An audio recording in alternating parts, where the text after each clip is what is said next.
This is the most luxurious 23-foot travel trailer that you can't buy new anymore.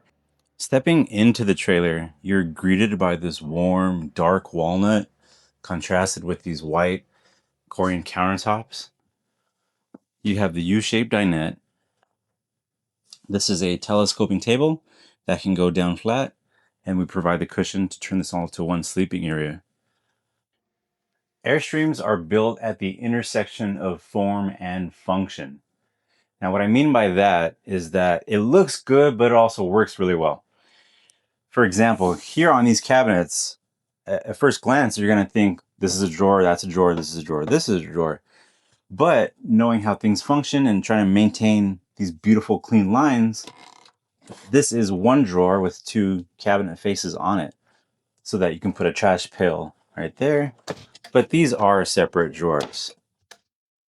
And aside from the trash pail drawer here, there's a separate small here. Some people use it for like a composting trash or as like the temporary trash until it goes into the bigger one. This unit has a 3-burner propane stove, plenty of space for a larger pot here in the front. You get a propane oven. Now, if you're shopping newer Airstreams, we're mostly going to have convection ovens.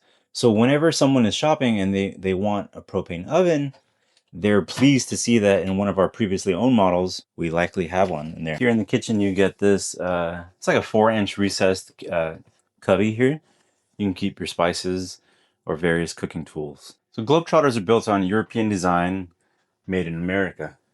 And so we have these like 1/4-inch thick molded doors on these really nice lift stay hinges here. You get this mirror here so you can see what's down here as well. It makes it a bit easier to access as much of your storage as possible and to know what's there.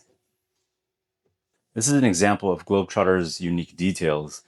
Nice rounded surfaces, clean lines, very few sharp edges in the trailer. Globetrotters are form completely, but they are also function. My favorite thing about a 23-foot is that as soon as you step inside the trailer, to your left is the restroom. So if you're camping and you want the shortest distance to get in the restroom without dirtying up your trailer, here is the porcelain toilet, plenty of counter space, full shower inside. Even has a little seat there. And really good cabinet space here. Use of everything. There's a window in the back. That's the awning that's included on the back of the trailer. Here's your control panel, water heater, your light for the trailer. And then details everywhere. Look at this beautiful, gorgeous towel bar right here. You get this large cantry.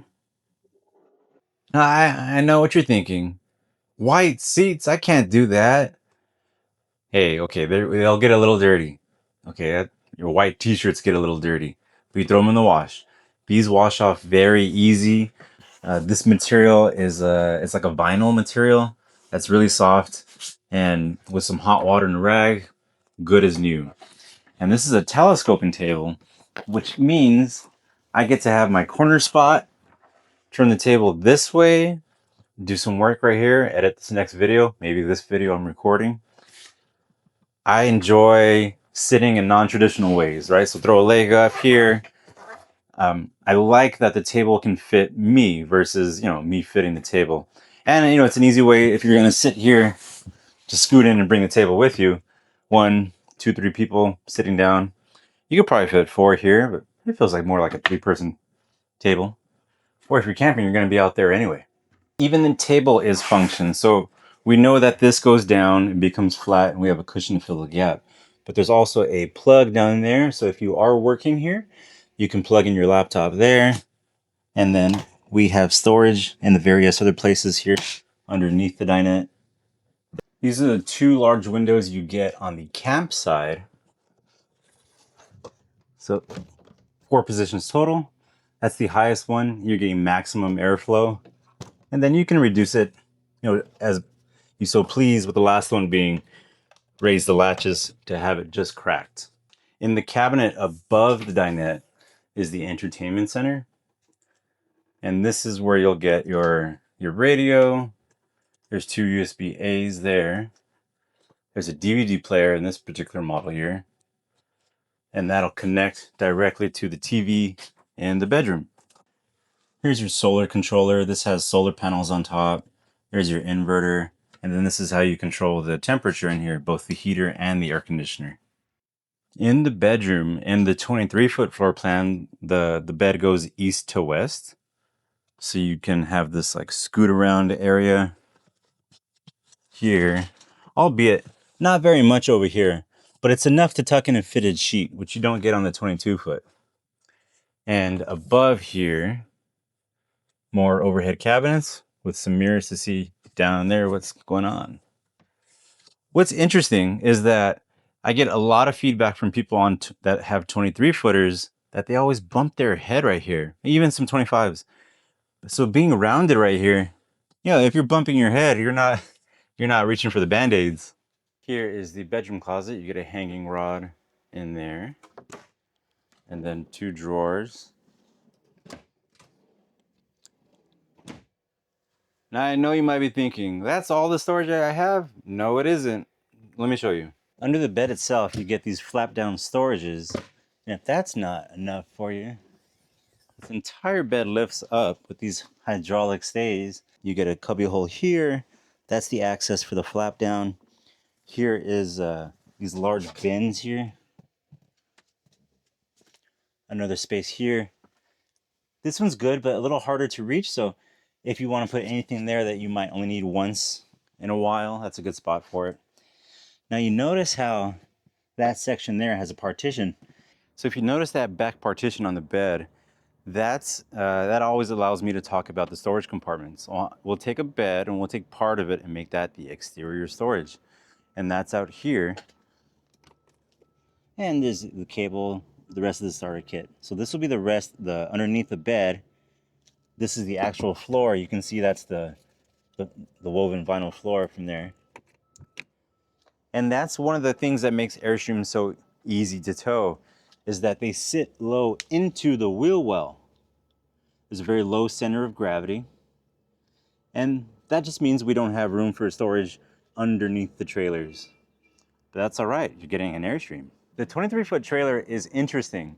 It's the smallest dual axle trailer we have. It weighs 6,000 pounds. Dual axle is appealing because it tracks better, right? There's more points of friction. And when you're backing up, it's less responsive in a good way.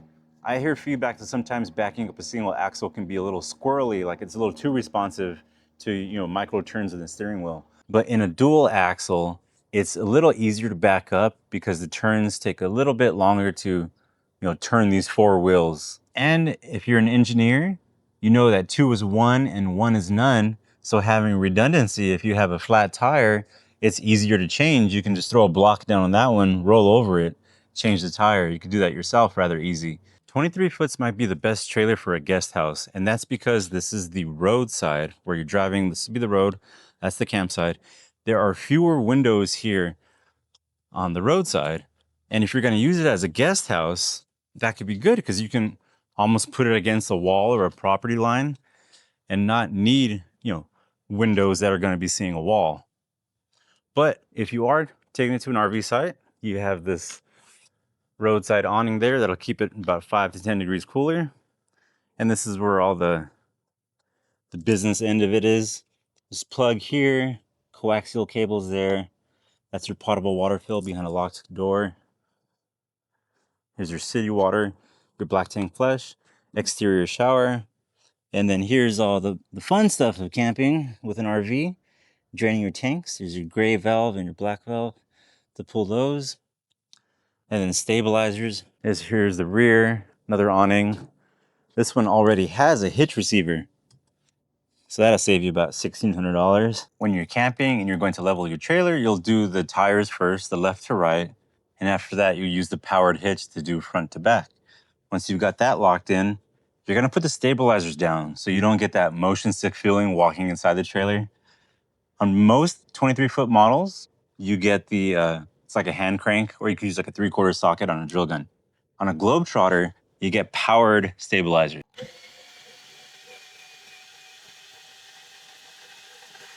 Well, this Globetrotter 23 FB is for sale at Airstream Los Angeles, as well as several other beautiful previously owned trailers and Class B RVs. So come to Airstream LA. My name is David B. I'll show you around.